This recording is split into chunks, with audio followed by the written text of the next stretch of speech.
नमस्कार दोस्तों, स्वागत है इस वीडियो में। हम चर्चा करने वाले हैं कि महंगाई भत्ता और महंगाई राहत तो आपको दे दिया गया है, इसके साथ साथ एचआरए भी आपको मिल रहा है और इंक्रीमेंट तो हुआ ही है इस महीने में। लेकिन सरकार आपको एक झटका और देना चाहती है, यानी आपको पहले फ़ायदा दिया, इसके बाद अभी ये झटका देगी।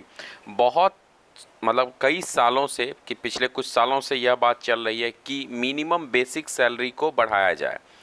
जो बात कई बार आई है और कई बार सरकार ने भी इसमें हामी भरी है कि आपकी मिनिमम बेसिक सैलरी को बढ़ाया जाएगा।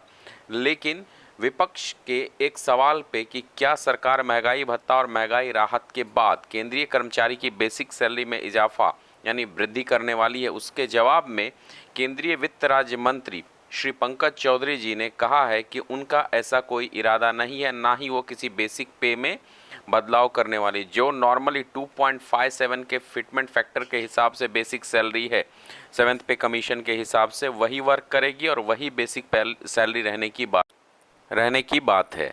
और वैसे भी जब भी कर्मचारियों के सैलरी बढ़ाने की बात चलती है या किसी भी तरह के राहत देने की बात चलती है या किसी भी तरह के सैलरी में या वेतन में या पेंशन में ग्रोथ की बात चलती है, तो सरकार को वित्तीय बोझ या वित्तीय स्थिति दिखाई पड़ती है। और जहां तक अपनी सैलरी और पेंशन बढ़ाने की बात अगर किसी भी नेता की हो, तो वहाँ वह यह चीज़ों को भूल जाते हैं। ना ही किसी तरह का वित्तीय बोझ होता है, ना किसी तरह की परेशानी होती। एक मत से, ध्वनि मत से उनकी सारे चीज़ों की मांगे पारित हो जाती है लगभग 1 से 2 घंटे में। खैर, ये तो होते ही रहता है। ये एक छोटी सी जानकारी थी इसके संबंध में कि बेसिक सैलरी पे अभी किसी भी प्रकार का कोई विचार नहीं किया जाएगा। और हाँ, एक और चीज़ बताना चाहूँगा साथ साथ आपको कि सिर्फ केंद्रीय कर्मचारियों के डीए में वृद्धि नहीं हुई है, बल्कि इसके साथ साथ एक राज्य हरियाणा में भी 28% तक डीए बढ़ाया जा रहा है, जिसके चलते उनका एचआरए और सब कुछ में वृद्धि ठीक वैसे ही होगा जैसे केंद्रीय कर्मचारियों का वृद्धि हुआ है।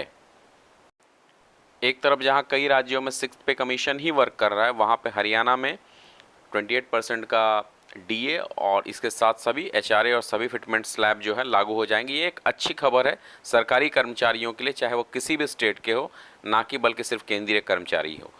ये दोनों न्यूज़ थे। अगर अच्छा लगा हो वीडियो तो लाइक शेयर सब्सक्राइब करिए।